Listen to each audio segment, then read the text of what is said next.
said so long,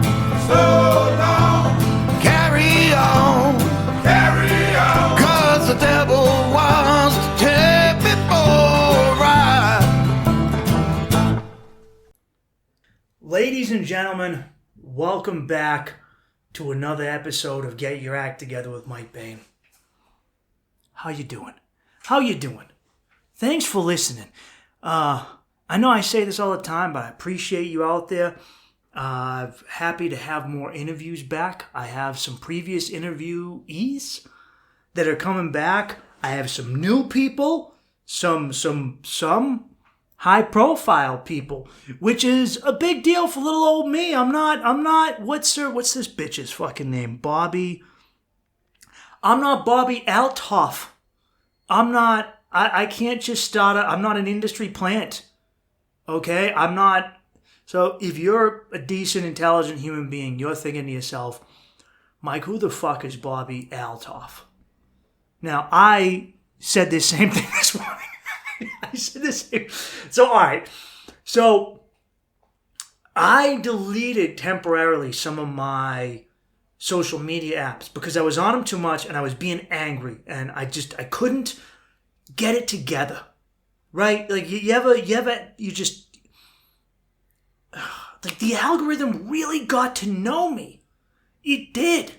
And it didn't get to figure out what I liked. It figured out what I didn't like, which in effect, maybe being angry was subconsciously what I liked. And fighting with dumb motherfuckers, which made me a dumb fucker, on the comment section was subconsciously what I was pining for. Either way, I'm looking potentially too deep into it. I was being negative on social media, and I was like, if you can't fucking use this responsibly, Mike Bain, I'm fucking... Hold on, I have to... If you listen to the last podcast, I'm sorry. I'm not apologizing for swearing, but I said fuck a lot. A lot. So what I do when I'm recording, and this is something I've struggled with forever, and I appreciate you for dealing with me through this. And I've done this on stage, I've done it on podcasts, I've done it whenever I talk. My brain and my mind are thinking about the next 3 to 4 things I'm going to talk about. And they're continually thinking about how not to have blank space, like quiet time. So where I'm not, where I just have nothing and I blank for 3 minutes. So my brain is constantly stringing as I'm verbally saying what I'm saying. The other parts of my brain are on to the next thing and the next thing. As if I'm running on planks. And I have to make sure I'm focusing even more on the ones I'm going to step on as much as what I'm on currently.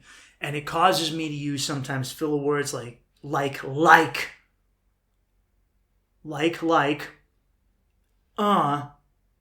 or fuck. It's a Boston specialty. So I was very frustrated. I caught myself. It was my first time recording in a bit. And needless to say, there'll be a lot less of that. But Bobbi, anyway, like I said, I am excited. I have some people coming on who I've kind of had in the back burner for a while. Connections I've had that I found myself in this situation as a creative where I wanted everything to be perfect. And so I wanted the perfect time to have a guest on. I wanted it in the perfect studio with the perfect cameras and the perfect microphones and the perfect gear. And everything had to be perfect. And I realized that by doing that, I was hurting myself. Because you do it when you do it. Just do it in the moment. Like, think about if you met a girl, right? And finally she goes, I'm going to give this motherfucker some pussy. Like, I'm going to give this dude some pussy. She finally, she gets comfortable enough. And as a somewhat respectable woman, this ain't some trollop off the fucking corner. All right? This isn't... Allow one fuck every 5 minutes.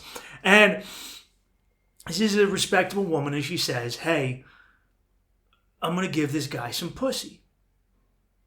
And you say, oh, I just want it to be the right time. And she goes, it's kind of gay, but maybe he's, romantic, right? And then she's like, she does it again. She goes, hey, I'm trying to give you some pussy. And you go, I'm waiting for the right time. And she goes, is there something wrong with me? What am I? Is my pussy not good? I get some good puss. I get some good puss right here. And this fucking Fruit Loop, this fairy, he doesn't want any pussy? What's going on here? Finally, she, and eventually, no more puss, no more opportunities, because you ruined it. You just like virginity, just like everything in life. This is something I'm trying to convey to you guys. Don't wait for the perfect time. Just go, okay? Because if I meant to drop this podcast. I meant to record this sooner, but I just been hammering away at my YouTube. Bane's World YouTube channel, travel channel. I just put up some more stuff from Cartagena, Colombia, and I finally finished that actually today. I finished my Cartagena section today. I did a whole series on Boston, put that up. Very proud of myself. It wasn't easy for me. If you like it, thank you. If you don't, I did accidentally turn comments off because I'm a fucking goof. I thought that I was turning off comment moderation, and instead I just turned comments off, and I kept people from commenting, which would have helped my algorithm. And some people I know saw it, and they didn't tell me. And if you're one of those people, why? Why didn't you tell me? Why didn't you tell me? You should have told me. Thankfully, my friend Mike finally said something. But I digress. Good things to come. Exciting things to come. Very excited. I'm very happy. And so before I had deleted these apps for a little bit to kind of calm down and be more in the moment and be more present, to not be annoying. I know when I'm being a little cunt, my wife can tell. That's not good. That's not good for our relationship. Don't be a bitch. Don't be a bitch in front of your bitch. So, I kept seeing this girl interviewing rappers, and she was just, it's like, I've never found this funny. It makes me want to hurt the person doing it. She does this deadpan thing where she just acts like a cunt to the person she's interviewing, like she couldn't be bothered. Zach Galifianakis did it between two ferns. Somebody else did it too. And I don't remember who. And not Eric Andre. His were different. That was a different kind of fun and funny. That was just absurdness. That wasn't what I'm talking about.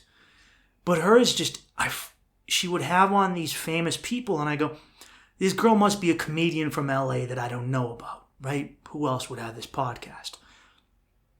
So finally I look into it and I go, why am I seeing you everywhere? Why am I seeing you on World Star? Why am I seeing you on all these famous sites? Why can't I escape you? You're all over my social media feed. And come to find out, she had just been a mom. She was just a mom with a husband who had a great tech job in California. Dude was making loot, pulling in good figures. And she had 2 babies with him, got married in her 20s, early 20s, started a family, and got that weird, I don't know what you would call that, a regret. She had that, I'm not doing anything with my life, which I can only imagine is on steroids in a place like California where they worship celebrity as if it is a messianic quality. Truly as if it is a religion unto itself. And Bobbi she missed her daughter's first birthday because she was doing an interview with Drake, laying in bed with him. And then Drake got mad at her and made her take it down. Like, bro, this is... Once I learn about her, I go, she's definitely an industry plant because you just don't... So she had made goofy I'm a mom videos on TikTok and people were like, yeah, I'm a stupid consumer whore. I'm a worthless, culturalist, degenerate prick. I like dumb shit that feeds the vapid. I think a lot of people in the world just have like a giant vaginal sarlacc pit in their souls, just oozing syphilis and tentacles and teeth, and it's just that no matter what they put in there, it's never enough. And they go on TikTok and it just goes, and it's just oh my God, I'm a mom and I love boxes of wine, and they go, oh my God, this fills my hole. I don't know if that's too dark for you. I think that's fucking great. I'm sorry.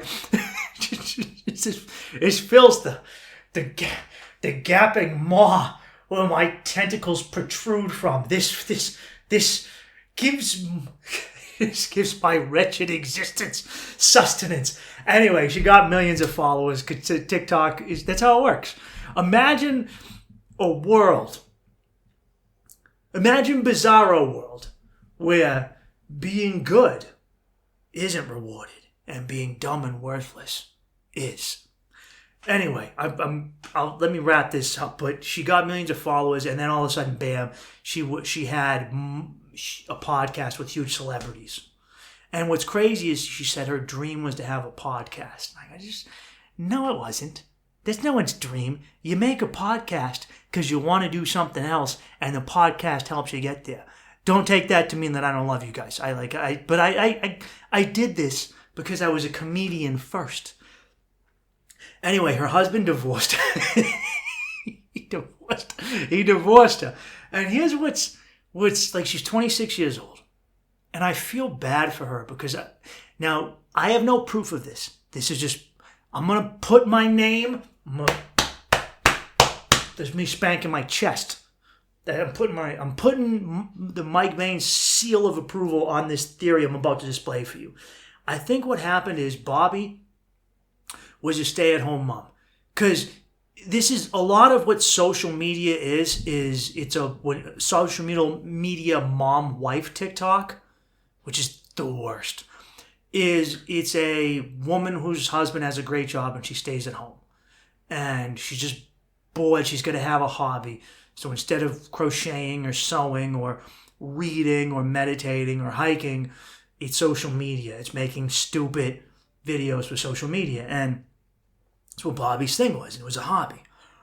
Eventually, Bobbi got that, oh my God, I need to do more with my life, which is why I'm so glad I was a piece of garbage in my 20s and I did drinking and drugs and whores in my 20s because I don't need it anymore. But Bobbi didn't do that. Like Vince McMahon. Vince McMahon taking dumps on girls. Did you guys know? That's what she said. She said he defecated on me. Can you?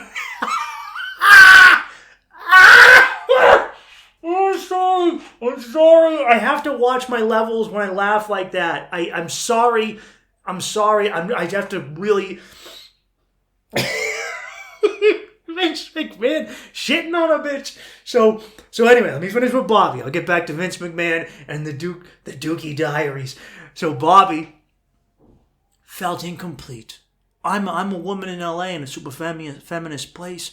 Outside of LA, I have to, in the Bay Area maybe? California, it's all the same. It all sucks. Now, I'm just fucking with you.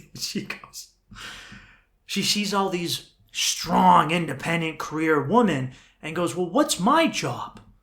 Well, you had a man who loved you. You had 2 amazing kids. He built a family with you, and he was letting you do this. And what it wasn't like he said, hey, don't do your dumb hobby. He said, do your hobby. What happened is you turned your hobby, someone did, into this full-time thing that took priority away from your family. And it wasn't a situation of, hey, I'm sorry, I'm missing the birthday because I need to make money to pay our rent. It was I'm doing this for my own ego and vapidness. And I can see because she went out to a Drake concert, got mad that she wasn't in the VIP. All of her stuff is clearly, I didn't get this out early in my 20s. I need to get it out now.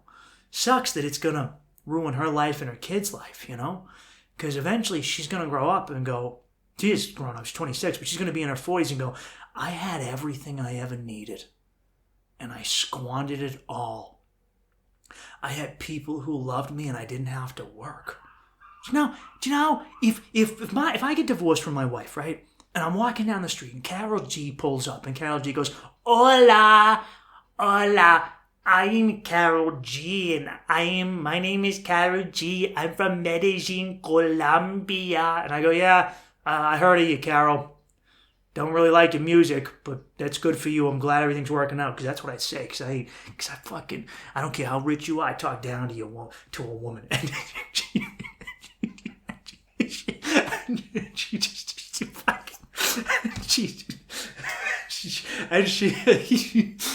she goes, oh, Mike, I wish I just want to sit on your face. Because I can do a Mexican accent better. She goes, oh, Mike, I just want to. Colombian is Sofia Vergara, but the Mexican one is so much better. I just want to sit on your face. Hey, Esa, just let me sit on your face. You come and you'll be my boyfriend, and I'll be your chica, your mamacita, and you don't have to work no more. You can just be my boyfriend, and I will take care of everything. I will go, fuck yeah.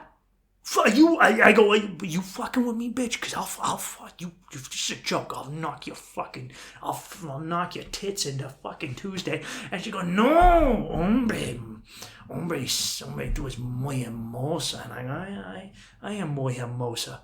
I am muy hermosa. Well, actually, fuck.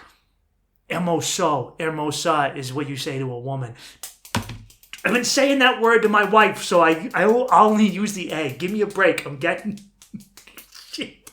So she goes, muy hermoso. And I go, yeah, I am muy hermoso. Give me other words that mean pretty. She, muy lindo. And I go, yeah, muy guapo. And I go, oh, yeah. Muy bonito. And I go, oh, yeah? You got so many fucking stupid words in this language to say pretty. Just use one, God damn it. And she would just, sweep me off my feet to be her stay-at-home ginger fuckbud? You think I wouldn't take that? You think my ego, my need to prove myself would get in my way?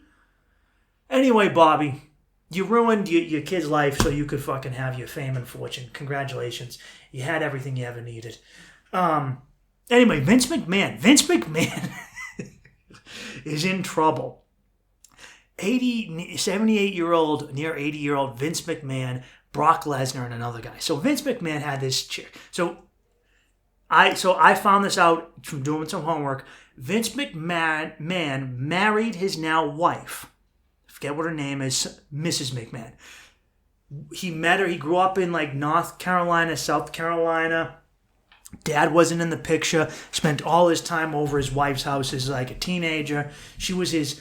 He met her at 13. She was his sweetheart. It really was just love. And Vince McMahon married her. Now, Vince McMahon's dad wasn't even really in his life for a while. He really, Vince McMahon wasn't, he had a leg up, but he was not, I thought he was a full-blown silver spoon. His dad groomed him for it. No, his dad wasn't, he didn't really talk to his dad till he was an adult, or at least a teenager. And so Vince McMahon meets this girl down there in Carolina, one of the two. They're sweethearts from like 13. Knows her family, spends all his time in her house. They get married at 21. And together, when I say together, I mean Vince did, but she helped. She was baking like meatballs and selling them. He bought like an arena down Cape Cod and started an entertainment thing. And then eventually went and bought out his father. But he was in entertainment before that. Wasn't all wrestling. And his wife was selling food at the thing. They really would put their heart and soul into this. He managed to buy his dad thing. Great American. I don't care what you say about Vince McMahon. I know he did some nasty shit to this bitch. This man is a great American. Vince McMahon is a great American. I don't care if he's shit in her fucking face. That's a great American shit. And you should, when your kids, when your grandkids are sitting around, you go, let me tell you all a story about how Vince McMahon shit in my face. And everyone goes, Vince McMahon, the guy from... And she goes, yeah. And she goes, wow, must have been a big shit. She goes, it was. You ever taken a shit from a man who does HGH? Vince McMahon, you're dropping a fucking... Right? Anyway, I don't know if that happened. I saw a headline. I've read other reports. That's a headline that I didn't click on because I knew I giggled too much.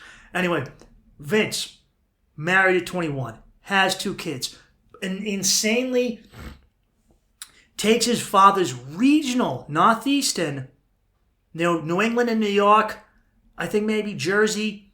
I don't know if they had Philadelphia. I don't know if Pennsylvania. But this was when wrestling was regional. He buys up his competitors. He turns wrestling from some goofy side thing into what it is today. Wrestling is what it is today because of Vince McMahon. Even if you don't like wrestling, he made a $1 billion entertainment industry. He bought out WCW. He made it a global thing. I remember watching a thing in Afghanistan when we first went to war over there, which was, about 85 years ago. And they're talking to these little Afghani kids about the America stuff, and they start doing wrestling moves to each other. They start elbow dropping and giving out stunners and different moves. Just these kids were doing exactly to their brothers and cousins what I was doing. Beating each other up, doing wrestling moves, kicking in the balls, all that fun boy stuff. These guys were getting the same childhood experience in fucking goats in a cave in Afghanistan. And I went, wow, this is a thing. This is a real thing. So, as I said, Vince McMahon becomes a billionaire, becomes a giant, a captain of industry. The guy becomes something magnificent. And he's been married the whole time. Imagine becoming rich and famous and powerful beyond your wildest dreams, and you didn't do it as a single man.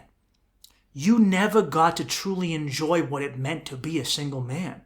You got married young, and you got to have a beautiful family and build this amazing thing with him. But despite all the money and all the power and all the fame, because he got to be a wrestler too. He was wrestling the greats. He was wrestling Stone Cold and The Rock. He was out there wrestling, entertaining. He didn't get the puss. He wasn't running around just, doing that thing that you do when if you get fame and money. What do?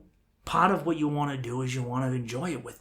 You get mountains of blow and you're doing Molly and your dick don't work. So I got all this coke and I'm horny and my dick don't work. So I'm going to take some Viagra and Cialis. And then you get like 8 girls and you bring them into your fucking penthouse suite.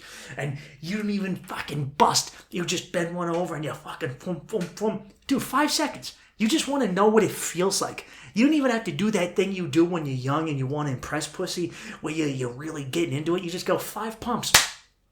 5 pumps. That's it. I know what it feels like. It's like how, as a poor guy, I could never do wine tasting because as the booze bag and poor guy, I couldn't spit out wine. I would sip it and then drink it and then get wrecked. But people that are rich go, I don't mind wasting stuff. Vince would have been doing that with puss. Vince would have been like, next. I don't know, what is that, Cambodian? All right, get over here. Bring some of that Italian. Yeah, it's a little creamy. I don't know. Bring that Russian over there. Wow, that's dry. Just, that could have been what he was doing. But he didn't. And if he ever did do that, he did it through a point of secrecy. So Vince has all this pent up. Just like Bobbi didn't get it out of their system. They keep thinking they're missing something. And Vince is getting old now. Vince is probably he goes, bro, I'm in my 70s. This is it. I'm looking at a dead end. And I didn't get to be Vince McMahon, the ass crammer, the ass blaster McMahon. I didn't get to sit there and say, look in her face and say, look here, Susan, you're fired. He didn't get to do that. He didn't get to do that. So he got it out when he was older. So he got this girl, said, I'm going to give you a position in my firm, whatever, I'm going to give you a position working with WW, suck my dick, whatever it's called now. Here's the deal. You get paid $1 million a year. You do nothing. You do nothing. You do nothing. $1 million a year and you do nothing. But fuck me. And that's what you had to do. She had to just shut up, take her $1 million, and fuck McMahon. Here's the thing. McMahon was getting pretty randy. He was getting horny. So you can tell McMahon was just an old dude who had been watching porn. He was getting this all out of his system. He's sending her dirty text messages. I want to see you crammed by 3. If you read them, they're funny and nasty at the same time because you can just picture an old man texting. I just want 3 big cocks in you. As the first one finishes in your mouth, the second one finishes in your vagina. He's talking it all out, the way only a boomer can. And then the third one finishes in your ass. Just, big butt dicks just up inside you. You know, just nasty shit.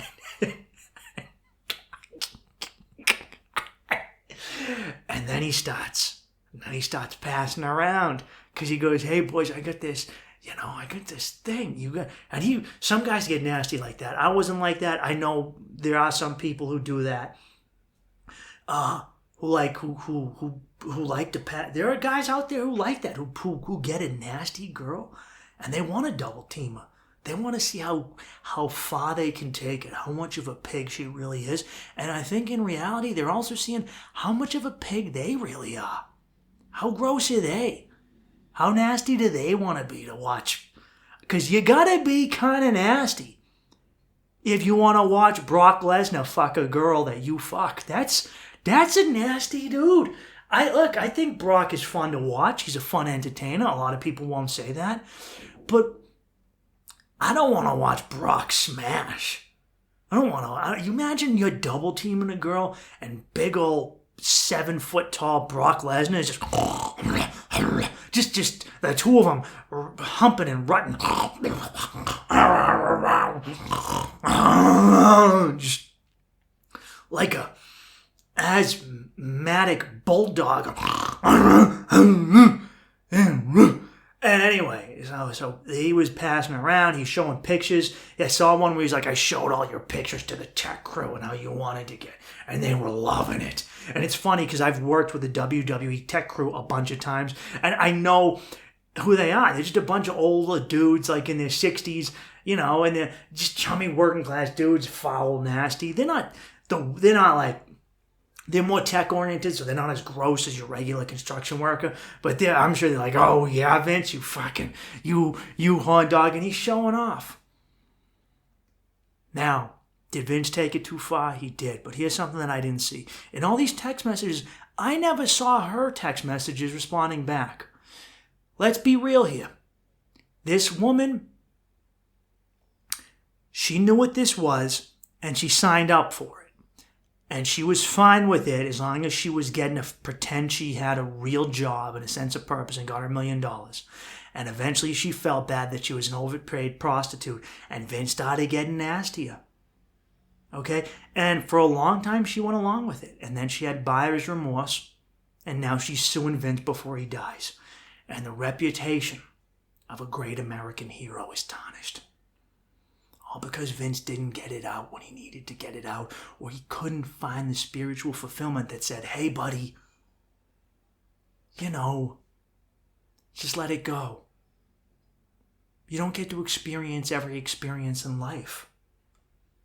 And I think a lot of people don't get that. I think everyone thinks that because life is finite This portion of life is finite. Everyone thinks that if they don't experience every single solitary thing that they missed out. I've never experienced a woman stomping on my testicles in high heels. I don't want to. I don't need that experience. I've never experienced spearing hot chilies on my ass. I've never experienced being maced in the face. I've never experienced what it's like to do heroin. Though, I mean, fuck it. If I was like 80 and someone was like, you want to do some heroin? I might do it. But you don't... That wouldn't ruin my entire legacy and my marriage and my relationship with my kids. It's okay to be like, hey, I missed something. It's okay to feel that way. And you can also make up for it by just realizing that the grass is always greener. You're always going to think the grass is greener. I'm in Colombia right now. Well, you guys sure have heard me talk. I had a honeymoon period with this place. I'm down here more often now. I see the flaws with it. It's like a woman. You fall, when you first meet a girl and everything's great, and then, she does something and you go, oh, that's going to irk me. That's a thing that you do that's going to bother me in our relationship. And you go, oh, wow. And I know I do that to my wife. Trust me, I know. I do it too. We all do it. But it's a thing where you go, oh, this is something that you do. For instance, I get stared at all the time. Like, it could be worse. I could be in Asia where they really stare, or South Asia where they super stare. But I get stared at a lot. And sometimes it gets exhausting. Because you just want to move about, but you forget that, like, I'm somebody's first ginger. I forget that how insanely genetically rare I am.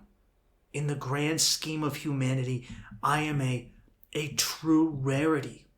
And I'm not saying that to be like, oh, look at me. Like, I'm being dead serious. I'm very fucking rare. Especially because I'm pink from getting sunburned all the time. Because the sun bounces off the floor and I'm putting sunscreen on inside right now. I'm putting sunscreen on inside because the sun is bouncing off my white floor and sunburning my fucking face. But, you go through honeymoon periods and Bobbi and Vince. Who remains to be seen what happens with Bobbi. But considering how often she talks about her depression and the stuff she's going through, I think I'm going to say that she's signing herself up for some pain. And at the end of the day, you got kids. You want to fuck up when your kids are grown like Vince, that's fine.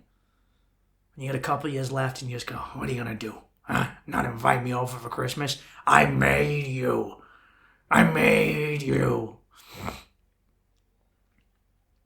So... But fucking Brock. All Brock did, Brock's boss told him to have sex with some girl he was fucking. And now Brock's banished from the video game, from WWE, everything.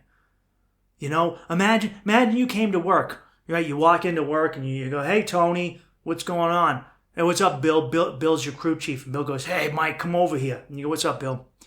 I need you to do something for me. Oh, God, what am I moving? Did you leave a tool somewhere? No, come in here. I get this piece of ass. She's about 28 years old. Tight ass pussy. You can go in there, you're going to fucking plow her. And you make sure she eats your nut. And you go, Bill, what?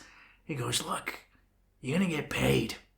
You're going to get paid? And look, I'm telling you, I'm your boss. Go in there and fucking wreck her. She loves it. You're not going to go in there and just... if you're single, if you're not a married dude, you go in there and just fucking... You kidding me? You kidding me, guy? You go to work and someone's like, here's your job today. Cram and slam.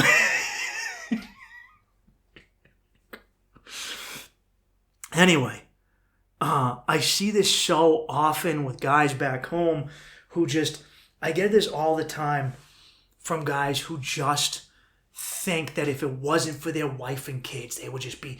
Like, they would be living this beautiful life of just doing cocaine and fucking strippers and models. No, you wouldn't. And even if you were, you would feel empty. 99.99% of you. There's a small section of guys that can do that.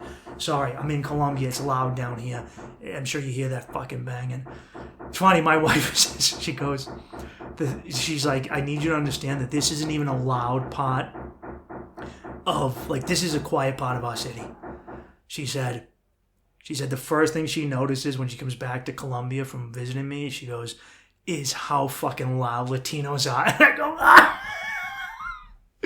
Oh man, I'm gonna turn you into a perfect gringa in no time, in the right ways, not in the bad ways with feminism. That's not gonna happen. Got this fucking curtail. Anyway, I see this. Oh, I'm going through it right now with my bachelor party. I am having a full-blown fight with 3 of my friends. And because they think that because I'm marrying a Colombian, I need to have my bachelor party in Colombia, which makes no fucking sense. I spend a good portion of the year here.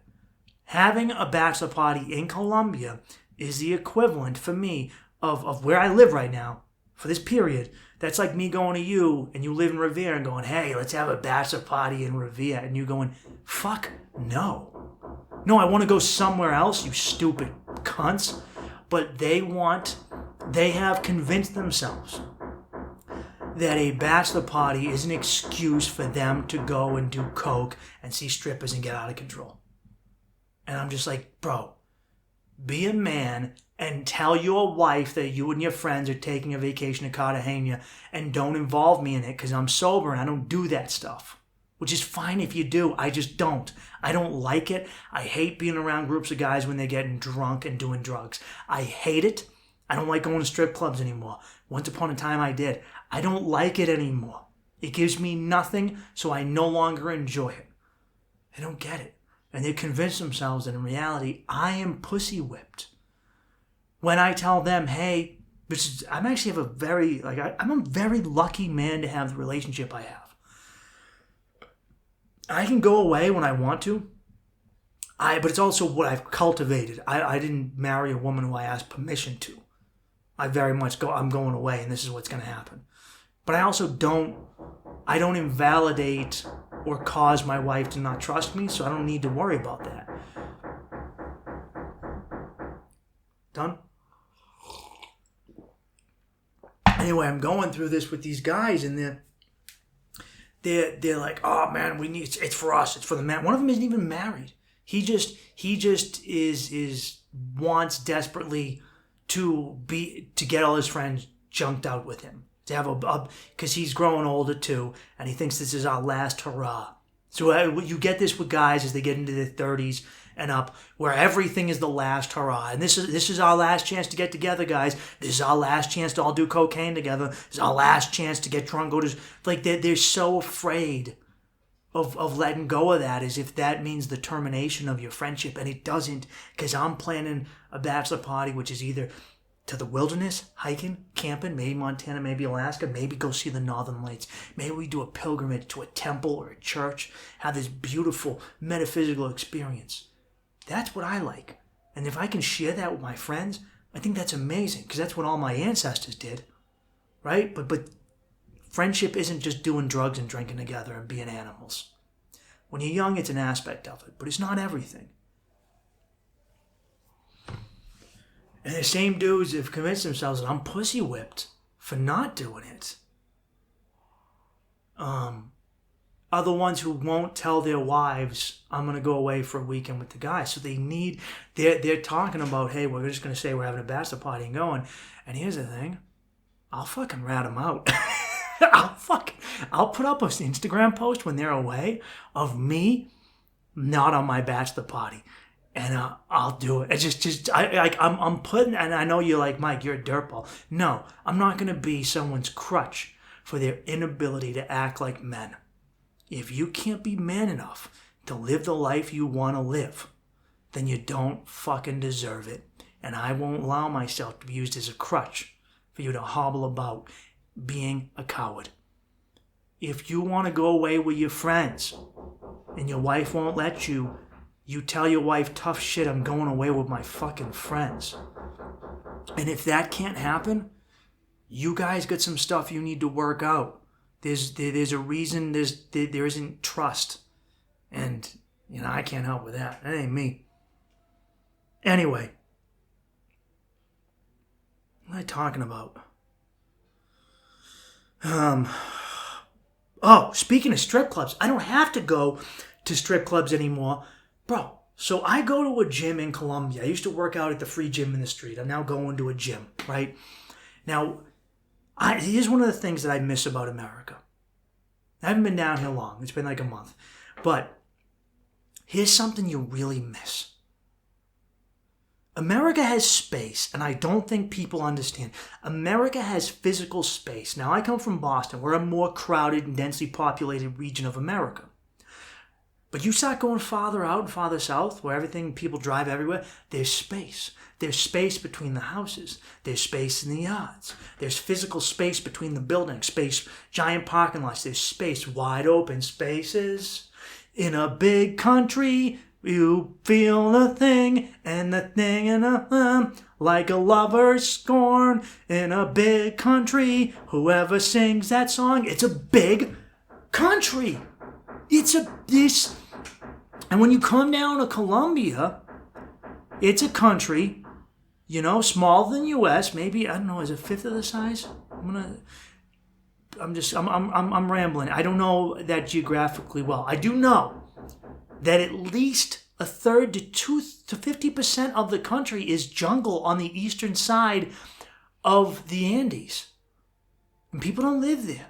So everyone lives mostly in the mountains or slightly on the coast. I mean the North Caribbean coast. There's one city on the Pacific coast. Most of Colombia isn't, it's spaces where people aren't living. But it's densely packed jungle. It's mountains. So people live on top of each other. Traffic, you're on top of each other. When you're in line, people don't give you space. They stand right behind you like they're going to stick their dick in your ass. And as an American, I don't care how cool you are. I don't care if you're the coolest cucumber. You're the coolest side of the pillow. When someone gets that close, you turn around and you go, what the fuck is this fucking fuck? What do you think people are trying to rob you? And you get super defensive. And you have to learn. They get in each other's space. Now in this gym, this is the most crowded gym I've ever been in my life. Every time you lift a weight, you're going to be looking because somebody is 2 inches, 2 centimeters from bumping into you. I will give them this, the Colombians, they don't rack their weights. If they're lifting weights, they leave their weights on the machine. They never put the free weights back in their proper rack. It's absolute chaos all day, every day. But because there's so many people, no one stops to goof on their phone in between sets. They just do their set and you get it done a lot faster. I get my sets done so much faster because I'm not goofing off on my phone. Social media. I do my set. All right, I'm waiting 20 seconds. Fucking next set. Bang, bang, bang, hammer. And you keep. But here's the thing. Bro, it's like there's a lot of women here. It's at least 50% women. Jesus Christ on the fucking cross. So I'd say 90% of the people in the gym are fit. I mean, really fit. You don't see fatties. You remember when you go to the gym and you would see the people who just play it going to the gym. They don't actually go to the gym all the time. They kind of go, and when they do go, they do a fake exercise that doesn't really. They get on the fucking elliptical for 5 minutes. They don't really do it. Like someone who goes to therapy but doesn't go to therapy. They go to the gym, but they don't work out at the gym. Not here. They're all, people are jacked, and the girls are using free weights. They're squatting. Now, 90% of what the girls do is leg stuff. They're doing all ass, glutes, leg stuff. I've never known there were this many leg exercises in my life.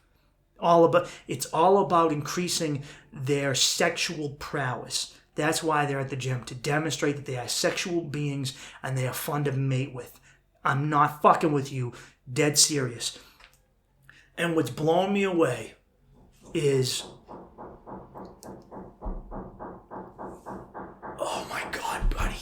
me. I'm sorry, I shouldn't draw attention to it. I've just been dealing with this for days. I'd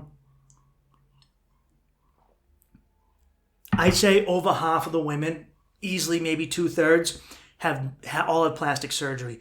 So in the 90s, narco culture dominated Colombia.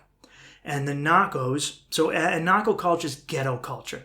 It's getting money through degenerate ways and thinking you're rich because you have a bunch of Nike gear, because you buy stupid consumeristic, materialistic stuff. We have it the same way. I grew up with dudes in Southie who were like this.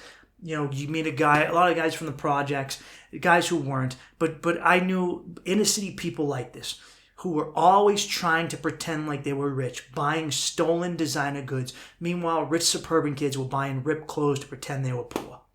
Blew me away. I always just owned it. But these kids were always pretending it's the same thing here, you know? And so the narcos got into the girls with raven black, jet black, straight hair, and big fake tits and big faded asses. Fake boobs became huge in the 90s down here. And that's what the narcos wanted. And so that became a beauty standard for Colombia. And not only that, but they all get this Colombian nose job. My girl was telling me, so I found her quinceañera photos. Apparently Latin culture when you're 15 it's just the biggest thing in the world. It is beyond, they take the most insanely corny pictures you could ever imagine. But girls were getting, and still are, their parents gift them nose jobs at 15. Some of them get boob jobs at 15. It's one of the biggest flaws I've seen in this country is this grotesque, like I can't imagine what it's like to be a girl and to want to be beautiful. And you compete and see these people like Carol G and Sofia Vergara, nose jobs, giant facial plastic surgery, big fake fucking tits, big fake asses, and it's noticeable, man. And what's crazy is these girls go to the gym and a lot of them are seriously working out. Like I'm watching these girls in front of me jump up and down, but their asses aren't moving. I mean, you know when an ass is too big? I mean, dude, I love ass. I can't get over the fact that I'm not attracted to these women. They look like plastic porn stars in the worst way. And I'm just to show you how life changes, or how you need. I'm glad I got my smut out of my system when I was younger. Otherwise, I would be having a field day in this gym. I'm working out. I'm taking protein and creatine again. My testosterone is pumping. Let me shit on your chest. Just out of control. And I can't get over like how gross I find it. I never thought that. But they're in front of you on all fours. And when I say the ass is fake, I mean it is fake. It looks, the best part's when they exercise and they're like, their skin's moving, but their tits don't. They're covered in sweat's going down their big fake tits. And I don't mean it's one or two. I mean the Colombian gyms are overflowing with women made out of plastic to the point where as an American, it feels like you're in an episode of The Twilight Zone or Black Mirror. You go, how did a culture allow this to happen? Now, some of the guys are geared up, they're juiced up, and they're like, oh. But when you see people, human beings, who are in desperation to be wanted, as I've come back, this thing with Bobbi and kind of Vince, the desperation to be wanted has gotten so bad that you walk around with these monumental attachments. So you pretend that you worked out for. You they pretend like they, or just be, if you can, as great as it is to be fit, I've kind of seen a dark side of it where people are so grotesquely obsessed with having to be perfect and to be a sexual beast that it's all they do, and that they've sculpted their bodies in weird ways. It's like the center city in I was going to say To Kill a Mockingbird, but in when you get to the center city and Boo Radley's there with his big fake booty, and it was like, oh shit, check it out, it's Booty Radley.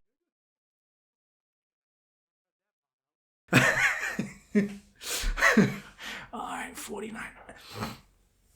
And you fucking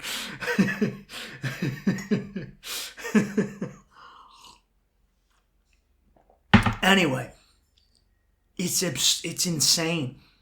It blows me away. But also the girls, some of them work out in thongs. They work out in booty shorts. They genuinely are working out as if they are strippers. Strippers wouldn't wear stuff like this. It is. It's such a societal disconnect. Because on one hand, I love their relationship roles here. That women and men both matter, and women here aren't super masculine like they are back home. What's up, baby? I'm just talking about the big fake titty bitches I work out with. What do you call those? Interesting topic. Yeah? What do you call them? The plastiques? Los plasticas? Las plasticas? I don't want to get into names. Just your average, typical, basic Colombian woman? That's not basic. No? No, that's a lot of money. It's a lot of... That. So, all right. So it's a show. So they morph themselves to show that they have money. Dude, that's like ultimate ghetto mentality. To essentially get fake tits, fake ass, and cut your face up to like it's a pair of Nikes. Dude, people are nuts. Anyway, speaking of people being nuts, you know what? I was gonna wait for this, but I really I as much as I'm having fun with you, I really want to emphasize to people how important it is to love yourself. I'm never not going to be... I know sometimes I goof on here. Sometimes I get a little corny. I'm never not going to be fucking corny, okay? So deal with it. Never not going to goof. So deal with it. So here's some serious stuff. It really... Like, I think... Like, my friends would call me gay for saying this, but I don't care because it's the right thing to say. I look at these women and I think, you at one point were just a young little girl. I just wanted love and affection from your father. Just wanted people to respect you and care about you and pay attention to you. You know, and somewhere along the line, that thing got so hijacked that you're at the gym 3 hours a day every day. That you have had no less than 5 surgeries. Your ass and your tits jut out from you in a Frankensteinian type manner. And I think, man, what happened? Why can't you just love yourself? For real, why can't you just love yourself and just go, I'm cool the way God made me and rock it? There's a darkness that exists, and it's not just my culture, it's permeating throughout the world of people who just can't love themselves. And I'm not talking about love yourself by being a big fat bitch. No, that's gross. I literally just read a CNN article before I started this about a woman who started a movie. Hold on, what's it called? Let me get down to this fat chunky bitch. It's called she has a blog called Your Fat Friend. Oh, Your Fat Friend is the movie too. A film by, I'm not going to say your name because I don't want to help you, you big fat portly bitch. I'm sorry. Well, you know what? Here's my issue. I know I said love yourself, but this ain't it. But this is also not loving yourself. I conclude, and man, that's not the right word, whatever. I say, right here and right now, that a person who makes themselves a bloated whale hates themselves in a very similar manner as a person who gets plastic surgery to look better and gets the fake tits and the fake ass. I firmly cement that is a form of self-hate because you are damaging your body. And in damaging your body, you damage your soul. I started working out again, dude. I'm going to the gym 5-6 days a week. I'm lifting weights like I was back in the day when I was living with me and my buddy Pablo in Brooklyn. And I can't tell you what it's done for my mental health. I feel fit emotionally and mentally stronger. I feel better. I feel like a better person. Being physically, going to the gym and pumping iron and working out. I haven't even lost weight, but I know because I think I'm replacing it with muscle. Either way, I feel better. Because I'm in there for 2 hours a day. I'm getting it in, buddy. I'm getting it in. Taking my pre-workout. Getting it in. Fucking taking a shit on your chest. I'm getting it in. And I feel so much better. I'm like better to myself. I'm being better to my wife. Not that I wasn't great to her, but if I was sitting around not doing anything and I'd just be a fucking little fat cunt and I read something stupid on Twitter and I go, hey, you see what's on Twitter? No, that's fucking gross. That's nasty. Shouldn't be doing that as a grown man. Okay, and I'm back in the gym and I feel great. But I don't need to be the best in the gym. I'm not gonna have those chiseled. I got a belly, dude. When I squat, you can see bits of my man boobage. You can see this belly through my white shirt. Wear a white shirt, you can see all my chunks and folds. But I feel good about it because I'm doing the best my body will let me do, or the best I'm capable of right now, and I'm doing it. And it feels good. And when you let yourself be a fat fucking cunt, it means you don't love yourself. You don't care about yourself. And you're mad that other people call it out. The world isn't fat phobic. We just recognize when we see self-destructive people. Because people don't want to be around self-destructive people. And no one wants to be around someone who doesn't love themselves. Because how can someone love you when they don't love themselves? Now, I'm saying every fat person is there. Some people are bigger boned. Some people are. But some people are fucking gross. Like this I wish you could see the picture right now I'm looking at. This chunk of Zilla is in. Of course, they got a picture of this chunky broad in a supermarket. And what is she in? There's some top ramen on that side. There's some ranch sesame. And it's not fun. It's not like the boobs are where the belly button should be. Belly button. Oh, actually, no, she's a chunker with small boobs. That's just the belly. And there is a fupa. You know what's the worst is when it gets to the hips, but it doesn't shoop. It doesn't like pyramid out and you go around. It's what the worst is like when is the chunk. Because this is not like this is my genes. I'm just an awful, gross person. I'm being nasty here. I'm sorry. But it comes down, the belly comes out, and then it fooms back in. It fooms back in. Like if you're not watching the video, I don't know how to describe this. It slicks back in. Right? But there's a fupa under there. Anyway, that's as bad as I'm just, guys, love yourself. For the love of God, be grateful for the fact that you're alive, that you get health. I'm reading a lot of Conan right now. Conan the Barbarian. Amazing. And the real deal, Robert E. Howard from the 30s. And just amazing. It's so good. It's so fucking fun, man. It's so fun because everything modern is woke and awful, and it's just this barbarian, and he's just cutting people up, dude. He's a mercenary. He lives by the sword, and he's always got a damsel in his arms, and she's like, "Oh, Conan, I'm just a civilized woman." Oh, and he's like, "Shut up." He's like, "Come with me, female," and then cuts down like 100 people, and you're like, "Oh, fucking good." It's just awesome shit, okay? But anyway. Conan has this important thing where he says, he's got his god Crom, and he's not big into religious practices. He just acknowledges that Crom exists. And he acknowledges that Crom, God, gives every man the ability to fight for his life and defend himself and kill, to move ahead. That God gives you the ability. And that's all you can ask for. He doesn't give you he gives you the chance in this life. If you're not physically fit, you find another way. You find your mind. But you find a way to get through this. He gives you the ability to make something. That's his attitude. And you need to be grateful that you have that. And if you don't think you have it, I promise you do.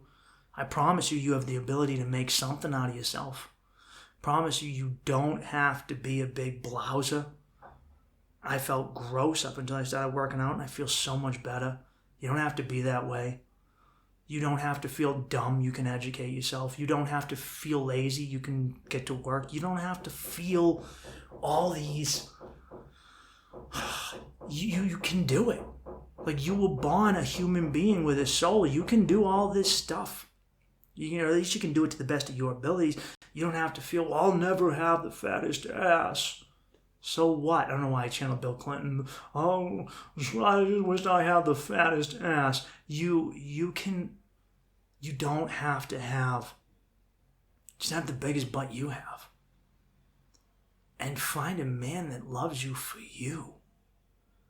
Or a woman, whatever you want. But find, like, if you get someone who gets you because you're fraudulent, I got fake titties and fake ass, your entire world is based on a lie. Certainly your relationship is. I've learned a lot about being grateful, about how grateful I am to have the life I have, to be where I'm at right now. I oftentimes get caught up seeing what I don't have because I'm always worried about money because I never have enough. But I'm here right now with the woman I love.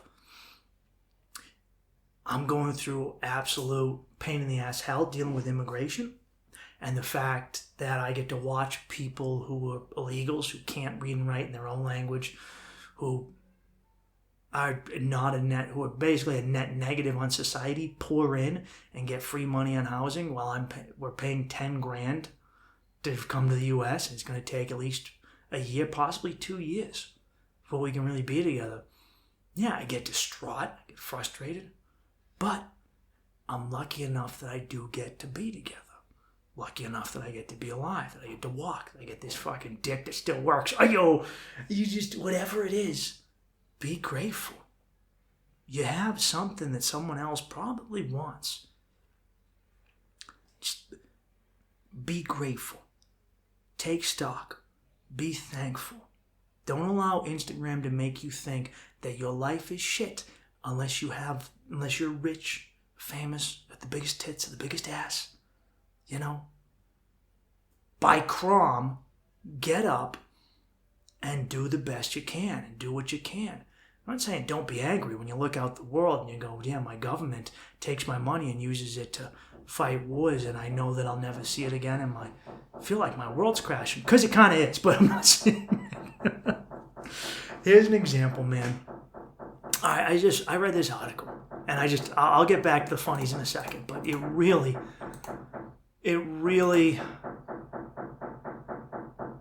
this woman in Europe, like I used to always be like very pro-assisted suicide, and then Canada just was like, yeah, you can euthanize yourself if you're depressed, and I go, yeah, no, that's not, no, like if you're dying of cancer, then yes, and you're suffering, but I don't know if she's German or Dutch.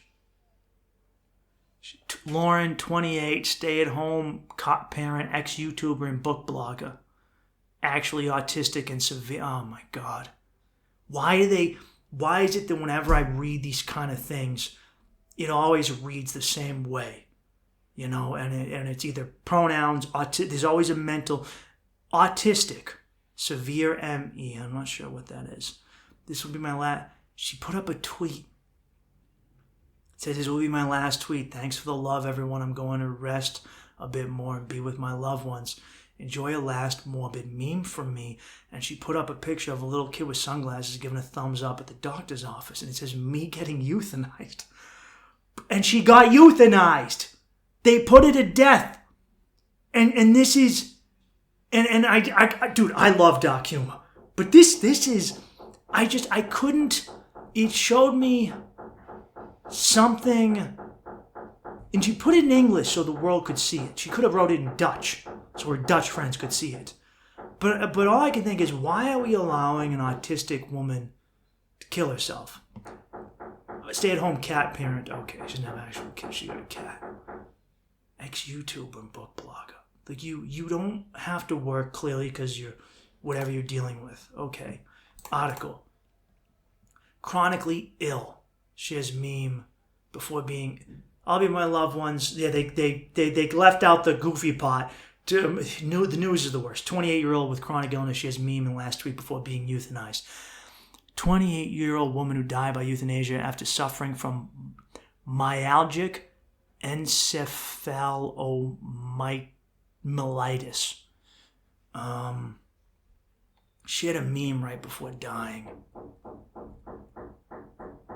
And of course they've restricted comments, which is weird. You think if you were gonna die, you wouldn't care if people trolled you. What's even clearly you still care about what people think. All right, let me look. Myalgic encephalophagus is a long-term condition. Is also called chronic fatigue syndrome. It's a long-term condition with a wide range of symptoms, which mean extreme tiredness. This woman killed herself because she's tired all the time. And I'm not saying that your disease is fake. I mean, it sounds fake, but I'm not saying it is fake. It does sound fake, but I'm not saying it's fake. What I'm saying is, that's not, I could understand if your disease was it feels like someone sticking a needle in my eyeball while someone burns my insides with hot coals times 10, 50 times a day. I can't walk, but you're euthanized because you're tired. Bitch, do cocaine, do coke, drink Red Bull. You're gonna tell me you couldn't just get an Adderall prescription? You couldn't just do Ritalin? You couldn't just you sit at home. It's Europe. You can get free pills. The government pays for your health care. You couldn't get medicinal blow, aka what is? I just said it. What's that pill that everybody takes? Who's a junkie? You know you're all junkies. Adderall. You don't have to do this. That shouldn't be an option. I know that you, Mike, where you going with this? I needed to emphasize to people that life is worth living. Okay? That life is worth living. And that you can and you should love yourself. Okay? And this is what happens when you get to the point where you really don't. You lose hope. You start, it starts with fake titties, and then it ends with, and then it goes to chopping off your titties and, mutilating your body that way. And I can see the slope because I look at Colombia, and they're clearly 10 to 20 years behind us. All the problems we have, they're going to have too, because they are steamrolling into American consumeristic, anti-family, anti-community degeneracy. Just steamrolling right into it. Because they look up to us like a big brother, and they want to be like us so bad, because at the end of the day, they do have, I love this country, but they have a pride issue. They're very prideful, and their pride can hurt them in one or two ways, in that they don't like people joking with them. I can't joke with Colombians because they're too prideful. But also, their pride causes them to feel inept when they look at first world countries. And therefore, they have to emulate every aspect of a first world country. And not everything you should be emulating. In fact, a lot of it you shouldn't be emulating. Anyway, imagine you're just on the bed and they're about to pump you up to die. And I don't know if you guys have ever seen Soylent Green, where they kill you before they turn you into food.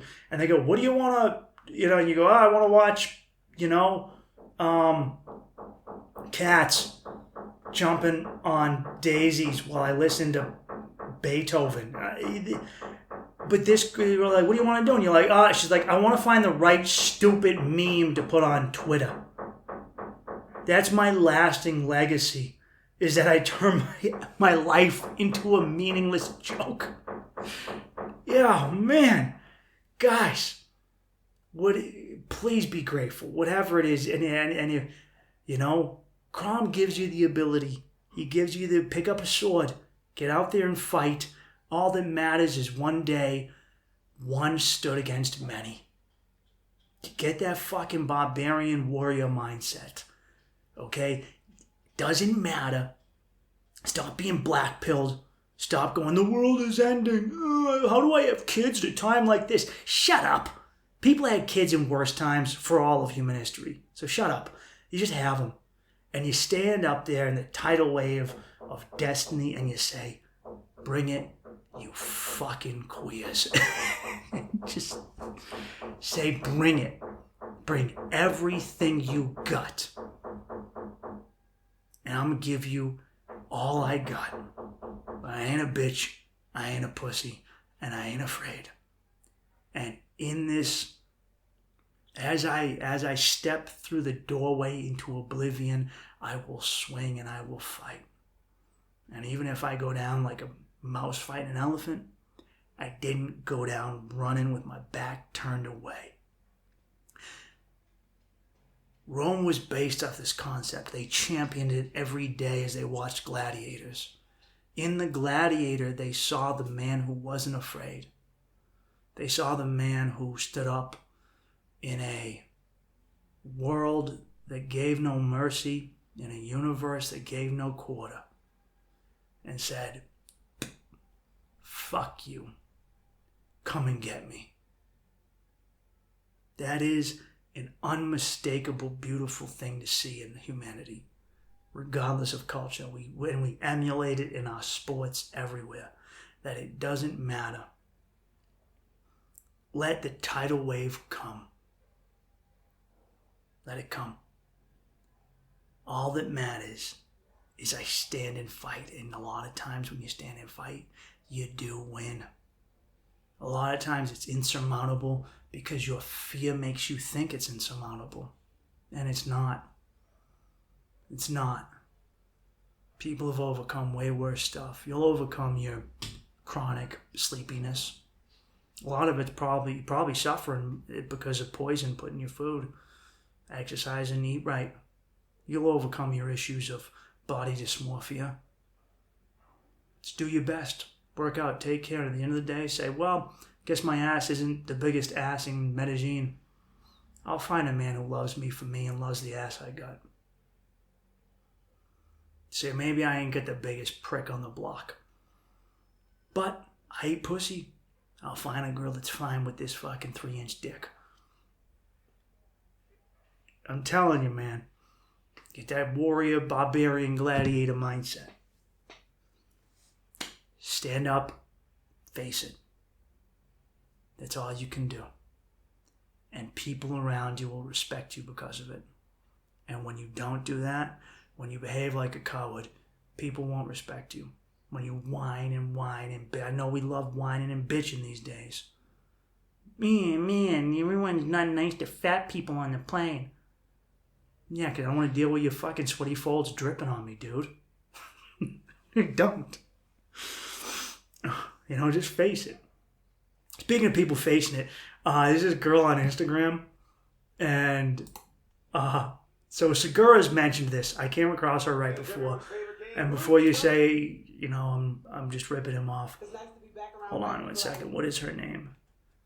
I just want to share this with you because I'll give you an example of standing up and facing it. So this girl does these little dad jokes, right?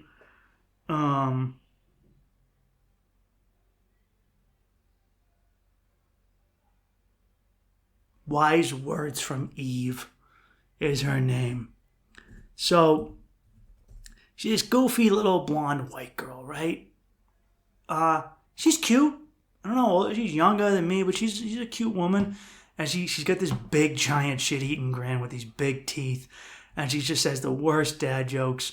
And let me find one. I came across her, and her page has hundreds of thousands of followers. And I go, wow, it's weird this girl has so many followers. And then I realized that there's this weird thing going on in her comment section to the point where sometimes she turned them off, but then she started sharing some of them. Let me give you an example. What's the one with the most here? So, here she is. Set up on laundry. Not me, but I'm sure someone is, and I'm proud of you. Okay. Guess who's all cut up on laundry? Not me, but I'm sure someone is, Yeah, goofy dad joke. Okay, what did the comments say? So funny. Please grip food with force. He's talking about a pussy. Um, Here before those comments come through. Slam my tip in the dishwasher door.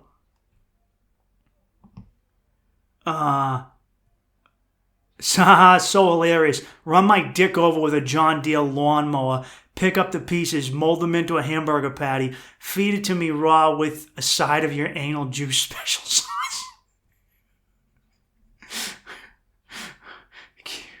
Okay, hold on. Where's the other one I saw? The first one I saw. There was some great ones. I looked, so this is...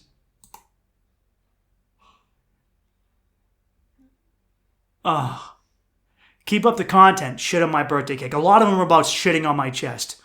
There's a few guys who write monster paragraphs. I can't read them all, but they've got their own. That's so silly. Staple my foreskin shut. That's funny and all, but have you considered using my face as a kayak? You're so cool. Use me as a toothpick.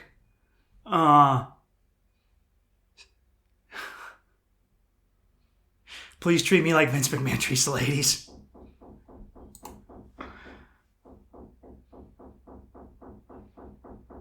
Super glue my urethra and take a ball peen hammer to my junk. This is hilarious. Scalp me and piss on the wound. Oh. Freeze your discharge and serve it to me as a popsicle. Oh. Jamaican braid my buckets. Shit in my burrito. Breastfeed me. Give me double pink eye. Blow up my foreskin like a balloon. Okay, I get. Look, when you read these with the funny, with the face of goofy innocence she makes, she's like the Dr. Seuss girl who met the Grinch. She did turn off the comments, but like I said, she shit him. This girl is taking it in stride. It's funny. I find it funny. I've got a gross sense of humor. Not so much that I want to euthanize myself and put up a meme, but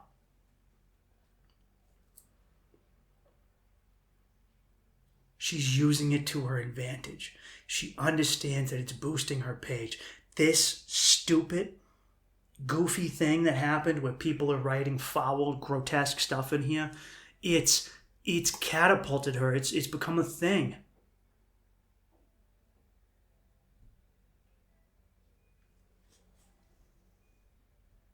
Keep your metabolism to yourself. Share your bowel movements instead.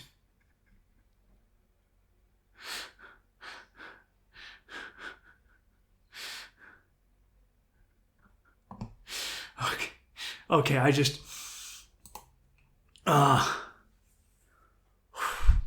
if you get the time, come here and read the comments. Because I'm not like, a lot of them have just kind of become more grotesque as people try and one-up each other. They always were grotesque, but they were like a little funnier in their nastiness. You know? Now it's just people being like, wow, these comments are crazy.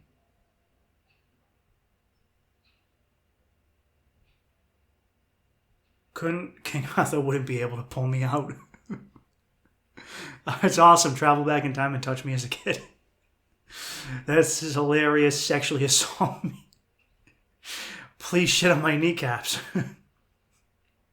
Please beat me with a piece of industrial mining equipment and leave me bleeding in the moonlight. The more descriptive they are, the better they are. I will dip myself in honey and roll around in a fire ant hill just to hear you fart through a walkie-talkie. Clamp my balls in a very hot waffle iron. Look, you gotta understand. You gotta read it with her giggling. It's on silent. It makes it so much better. Anyway, stop being a bitch and just... If this girl, this beautiful, young, cute little thing, can endure comments about inserting her discharge into your fucking foreskin, whatever you're going through, you can make it work for you. You fucking loser. Anyway, how am I going to end this? All right, talking about Oh shit, I gotta answer questions. Okay. I put up a post on Instagram and I said, hey, just for the record, so I'm showing my wife a lot of Americana lately. We're going to watch The Sopranos together. Like, I've never actually watched all the way through. I know, fuck me, hate me, go ahead, suck my dick, fuck you. Anyway, speaking of the news being, like, I talk about the news just lying. Sometimes I look at the news before I do these podcasts and I forget how just insane the news is. Like, they turned this Tucker Carlson interviewing Vladimir Putin into it. Like, Tucker's he's going to destroy the world. And then he did. And it really wasn't an interesting interview. It was mostly Putin just giving a giant 30-minute history lecture that started in the 800s. And, several times he shit on Tucker too, And then they come in and go, Tucker got dominated by... Tucker wasn't fighting Putin. Like, it was just him asking, hey, why are you invading Ukraine, and what do you want out of the U.S., and what do you want out of this thing, and how do you expect this to get over? And it really, like, the news they just lie. They just openly and unabashedly just lie. I don't know where I was going with this. You watch it and you go, because I don't watch the news anymore. And like mainstream news, and I read it and I go, wow, you guys really are a bunch of shitheads. Anyway, all right, there we go. Here we go. They're attacking Shane Gillis. Shane Gillis, who was an amazing comedian. I got to work with him before. Great dude, great comic. Shane originally was going to try out for SNL. He was pretty much a shoo-in. And they found some stuff he said, politically incorrect stuff he said in jokes on a podcast. No one seemed to know or care about. They blew it up. They made it a thing to cancel him and get, to punish the chuds. And then over time, Shane on his own, undeniably funny and talented and hard worker, grew a fan base. Now, as Bud Light wants to stop being trans Bud Light, it destroyed them. They've simultaneously paid.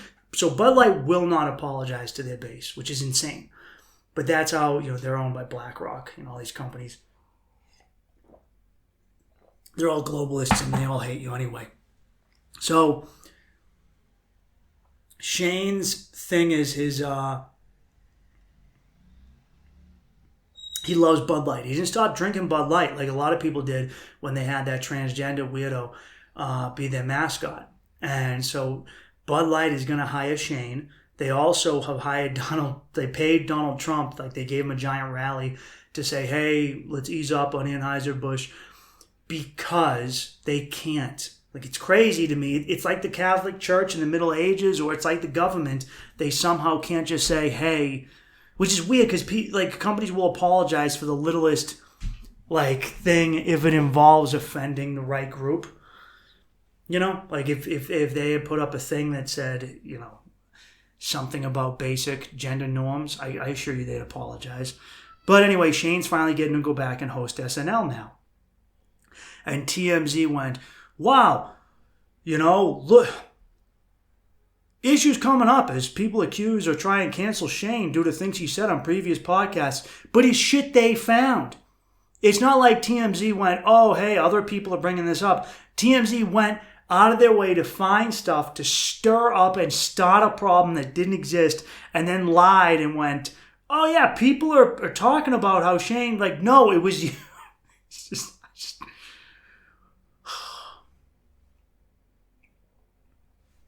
it's a crazy world, man. It's a crazy world.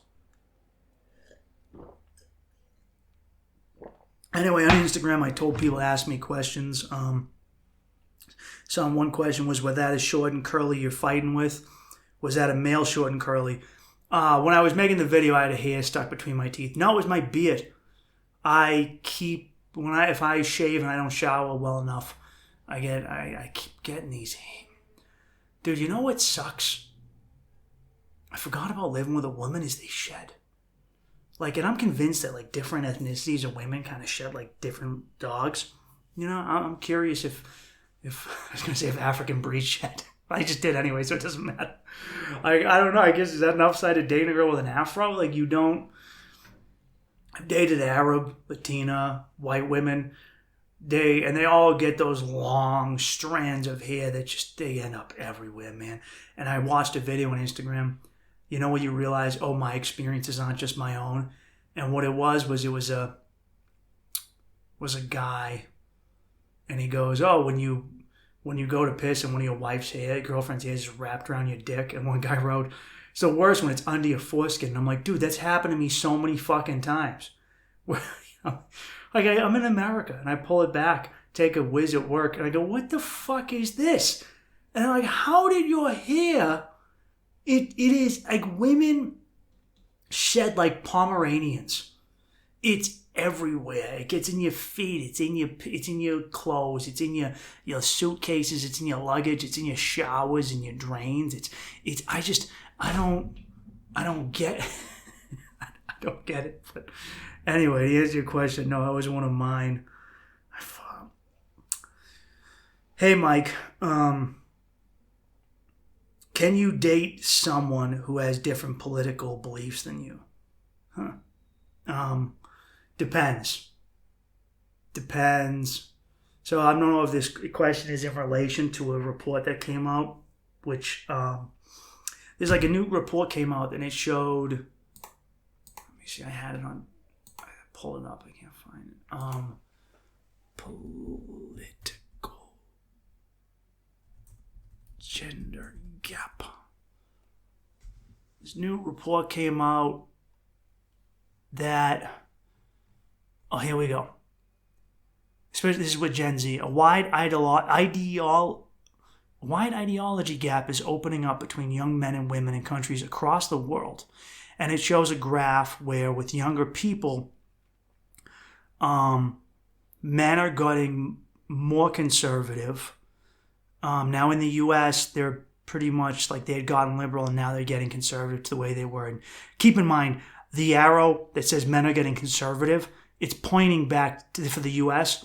The men are just going back to 1990, and the women are getting more liberal than they were in 1985 by 10, 20, by 30 to 40 points.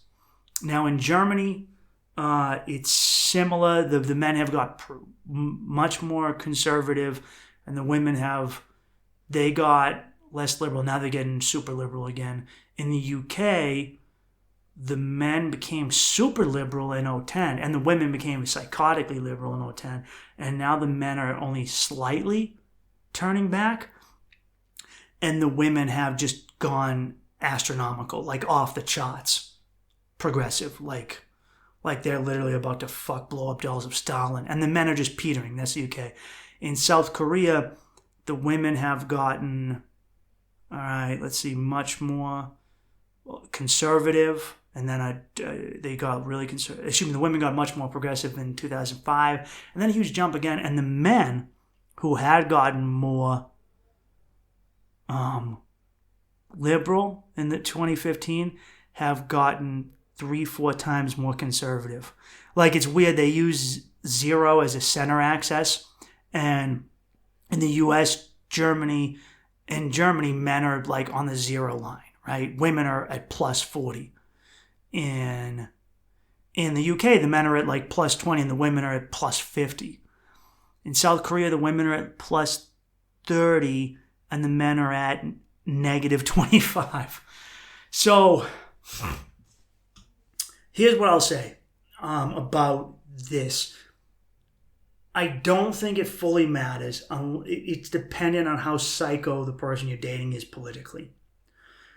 And it depends entirely on gender. You can be a right-wing guy and date a woman who's progressive as long as your average woman is baseline progressive because social media and celebrities and her government and her news tell her to be.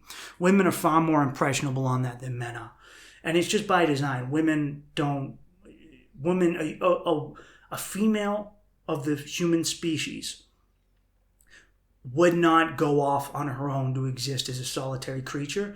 or in smaller packs, it's not plausible because they could not take care of themselves while pregnant, and they would be very easily hunted by predators or other men who wanted to take advantage of them.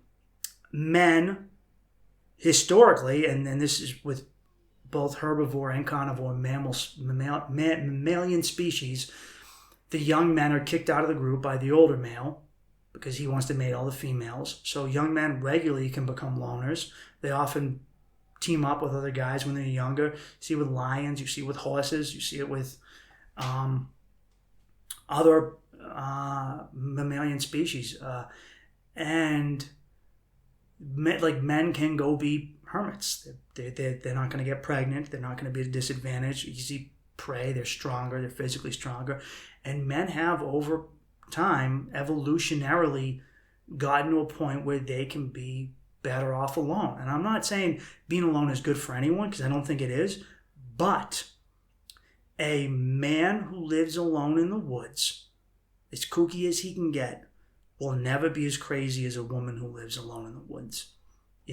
Like this idea that women can just, it's okay, I don't need him, then I guess I'll just be lucky to be alone. That's propaganda to get men and women not to have relationships, because then they'll be unhealthy, they'll be dependent on consumerism and medication, and they'll be less likely to reproduce. Basically creating a dysfunctional society where people are dependent on the state and dependent on corporations, dependent on consumeristic items and medicine, and it'll lower population rates. So, trust me, it's going as planned. But with that being said, women are more likely to be fickle politically, in that men will be baseline conservative as they're young, often. Sometimes they're not. But people get more conservative as they age. It's just part of life. Just when you have to invest, when you're invested and you own property and you work, you're just going to have a more conservative outlook because you have something invested in society, than somebody who wants to tear it down. So that just happens naturally. And then women will too. But women get more conservative as they grow older if they get married and have kids. Women who stay single, in fact, progress and don't have children, progressively become more progressive because they just dig deep into it. And what I've seen is, in my own experience, is when they don't have kids or a family to focus on, they need something to focus on, and the idea of political activism comes up for women. So, if you get a girl who's older, who doesn't have kids, and she's super liberal and you're any conservative, it won't work. If she's a blue-haired type, pronouns in the bio, excessive, you know what I'm talking about. Emily, fucking Apache attack helicopter XYZ, goes to protest and shit. She's a lifer. That's somebody who, is suffering from an inability to come to terms with themselves. Historically would get fake titties in our culture, was now going to chop off titties, might euthanize himself. I'm being serious. That is a gap you can't get over. But in general, my wife's politics different from me, and I've said some heinous shit in front of my wife. At the end of the day, I have friends who, I have a friend who's 5 degrees politically to the right of Genghis Khan. His wife, I won't get into it, but she works in entertainment, is way more progressive than him. I've seen this so many times. Women are baseline progressive. As society gets more progressive, well, they're not going to say the opposite of what the people they're not going to say the opposite of Taylor Swift. So, and then they get with guys, but they're not. It's more just. It's like their politics are like a drape they throw over their shoulders, like a fashion statement. It's like a ribbon they put on their car, a magnet. It's like a ribbon they put in the hair. It's a show. It's like those stupid Lance Armstrong wristbands. Now, and the reason I keep portraying it as this is that the leftists say that you cannot befriend or associate with anyone who's right-wing or conservative because they're immoral to the point that they're all Nazis. The right wing doesn't see it that way. They're open to integrating and talking to leftists. So, that's why I show it in this dynamic. So what I'm going to say is this. Be confident in yourself. At the end of the day, you don't want a woman who's invested too much in politics anyway. I personally find that to be that's a masculine attribute. I'm not saying she should just be dumb and never not know who the president is. I'm saying that when you're like into politics and history, that's a male thing. Women aren't into history. That's a masculine thing to be into. That's why when a woman starts a history channel on social media, she gets instantly fucking famous because women aren't into that. It's rare to see. Women don't sit around and read history books. It's just, I don't know. It's just like they don't sit around and read or do philosophy. Okay, that's a male thing. Pontificating about what ifs, governing the giant. It's just something guys like. Women will like psychology on a small scale. They like therapy type stuff. They like psychologically analyzing one person. Men are like, let me analyze his entire fucking culture. Right? So, unless she's super deep, like psycho in the point where like she's talking about how much she hates men and you're a man, and she's like, I hate white men and you're a white man, then yeah, that's not going to work.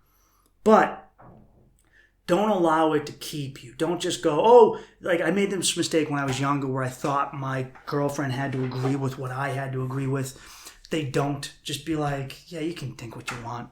I didn't marry you because I needed a yes man, or because I needed how do I explain this? If you do your job as a man,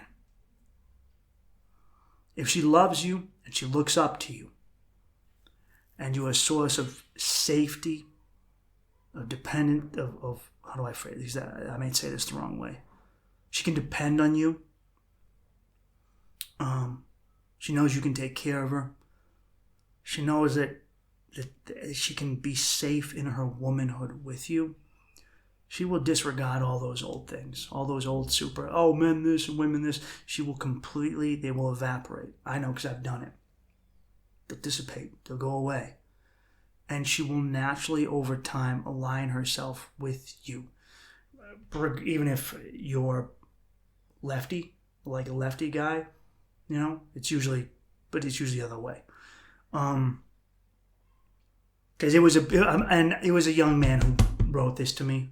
That's why I'm specifying this in the way I am. Do your fucking job as a man. Like, be someone she looks up to. Be sturdy.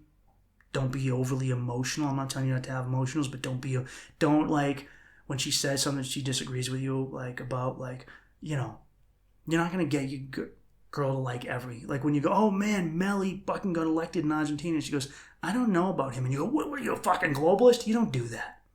Like she's never going to be into it the way you are. But if you do your job, she will naturally align and gravitate to you. Men don't do that with women.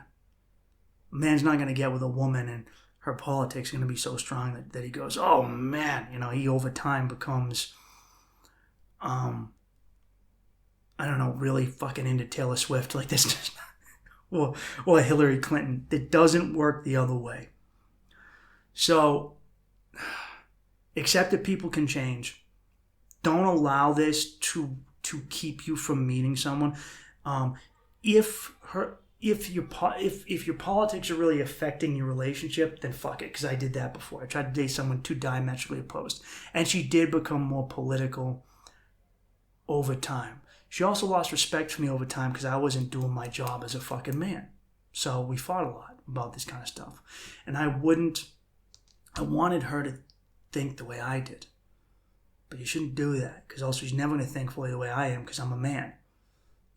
There's a certain level of sturdiness. I'll give you a prime non-political example. Hunting. Okay? Women are like, oh, don't kill the deers. Don't kill the bunnies. I don't want that. You know, oh, we gotta do the right thing. Leave the borders open. Oh my God, people are dying. What do you mean? Let everybody be everything they want to be. Oh, come, don't kill the... But male comes in. Hunting is good. Our natural predators in the Northeast aren't here anymore. If we don't hunt the rabbit and the deer populations, they will overgraze. There will be no food left, and they will all die a horrible, starving fucking death. We don't fucking seal up our border in a safer way, we will eventually get to the point where we have such a demographic shift that it can only lead towards war or horrific conflict. It's not like that's just that's a man going like that's a father and a mother. A boy comes home, Mom, I fucking did, I kind of got in trouble in school. And your mom goes, oh, okay. At least that's how it was with me. And your dad goes, yeah, you're fucked up. Yeah, you're fucked up. You ain't fucking doing nothing. You ain't going out. You ain't seeing your friends. I might whoop your ass. But you have, that's part of being a dad. That's the masculine energy of going, yeah, no, the hard thing has to be done and we're better off for it. So that a lot of times is a lot of this political shift these days. It's just guys being like, a hard decision's got to be made.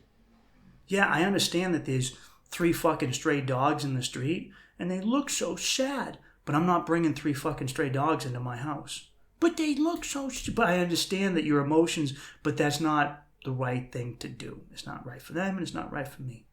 Anyway, I've kind of gone on a tangent here, so I'm going to try and wrap this up. I know I've talked about this gender divide. I know it seems like it's getting worse, and it is getting worse. Have faith. Be open. Like if a girl's like, I wouldn't date anyone who fucking Trump, whatever, don't fucking date her. You boop, bye. But also don't argue with a woman early on about politics. That's not something you need to be debating her about. You know? You kind of, I don't go in and go, and just drop my shit right there. I don't go in and go, hey, fucking Franco did nothing wrong. I don't open with that, okay?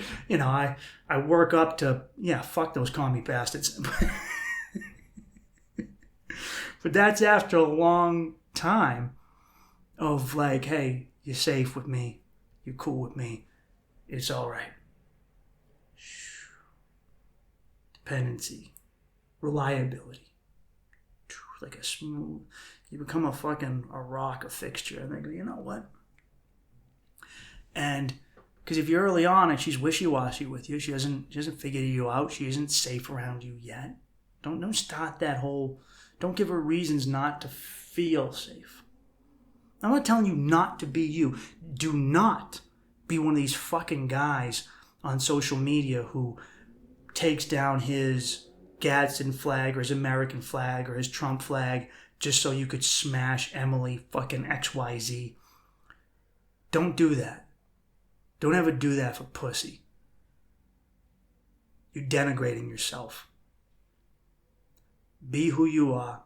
If she doesn't want to fuck you for who you are, don't fuck her. Don't do that. Because you won't feel good about it in the long run. Promise you, whatever, like it's not a masculine thing to do. It's not good for a woman to do either. It's just not good for anyone to do. Don't not be you.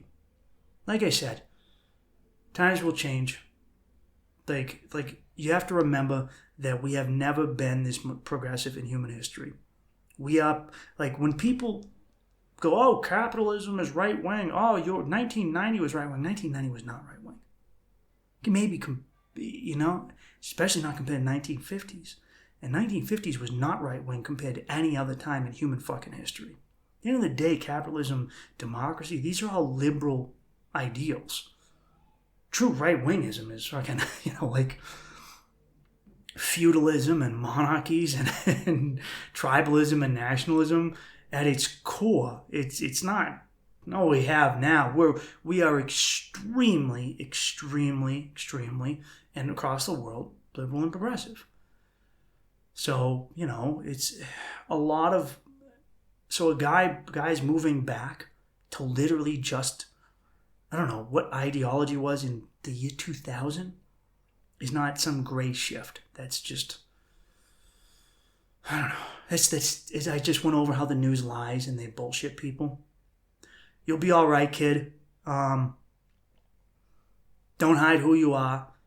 Don't lead with it, because at the end of the day, it's not you're more than just how you vote and your political thing. Also, keep in mind that when you have a lot of young, disaffected men, when young men don't have women, they do two things. So they get involved in crime, or they join the military and they go to war. So, I don't know. I see people benefiting from that. That's all I'm saying is don't allow your frustration with the current situation to let you or make you hate and resent all women. Some of them are, a lot of them are frustrated. But that's your job. By crom, motherfucker. Pick up your sword. Go out there. Bring her back. Bring her back to the fucking fold. And I'm not to the fold of, hey, having a family is good. And it's good to live. Euthanizing yourself isn't good. And it's good to work out and take care of yourself. And you don't need to fucking mutilate your body to fit some idea of what you are. You don't need to put stuff in there. You don't need to cut stuff out. You don't, love yourself. Don't be a fat blob. Love yourself. For real. Help her love herself. And you can do that. I've done that for women. The world's hard on them. It is. It's hard on men too. But the world's hard on them. They get bombarded with propaganda all the time, just like we do. And they're more susceptible to it than we are. They just are. And, it's consistently telling them how to look, affecting their concept of their self and their own womanhood. If you do your job as a man, make her feel right, make her feel safe, she will come into her own. Yeah. At the end of the day, do you really want her to be just like you? No, I don't want my wife sitting there talking with me about how... I need my wife to sit there and talk with me about how Mussolini's the only Italian leader to do something about the mafia, I don't need her to agree with me like that. I'm happy with her. You know what I love? When we have, we can go, oh, it's Mary time, it's Michael time, and she goes, and I got my wife into crocheting because I gave her a present. It was a penguin that she had to crochet. It was like Legos. We came with a video, but it was penguin. She can hang out, she can watch her, Gilmore Girls, stuff she likes. I'm not gonna watch. She watches whatever gay fashion shows. Nice girl shit. It's not gonna... just natural that she's not gonna, just accept that there will be differences. Just obviously they can't be huge ones. They can't be if I have a buddy who's dating a girl and she said, so what happens if we have a trans kid? And you go, this is this one, that's kind of an important one. It's not one. So have hope, man. Hang in there. I know it's rough. Out there for young people. I know dating is rough. You feel like you're up against something, and you are up against something. You are up against something that wants to, a society that is operating in a way that wants to make men and women hate each other and not have successful, loving relationships. Hang on to the love, dude. Keep fighting. That's all you got. That's all you got. Warrior mentality. Don't go down swinging. Go down swinging. And in the realm of love, that means go down loving. Just as a gladiator in the arena says, I'm not afraid, come get me, motherfucker, swinging your sword. you go out there and you say, I'm not afraid either. I ain't afraid to get hurt and dumped and broken up with, and I'm not afraid to lose the woman I love and all that stuff. Well, I mean, you could be afraid, but like, you're not afraid to endure the hurt, because if you're going to love, you're going to hurt. So you say, come and get me. I'm out here. I'm going to do it. I'm going to do this dating thing. I'm going to try and make it work. I'm going to get hurt in the process, but I ain't fucking scared. So be a warrior in life and in the bedroom. Anyway, thanks for listening, guys. As always, this is fun. And as always, I hope you guys are doing fantastic. Stay true to yourself. Love yourself. Accept your fucking self.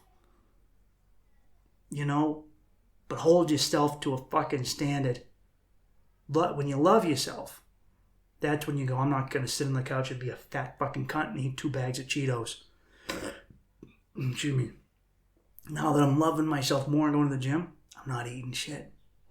That was beef. That was a beef burp, okay? It wasn't a gummy worm burp. So keep at it. Hang in there. And get your fucking act together, dude. Anyway, thanks for listening. Peace out. I got some good stuff on base. I was gonna say in the revolver. I don't know if I'm making in the chamber. I got some other good stuff in the chamber coming out. As always, thank you. Go fucking live your lives and have fun. Take care. With a hood, yeah.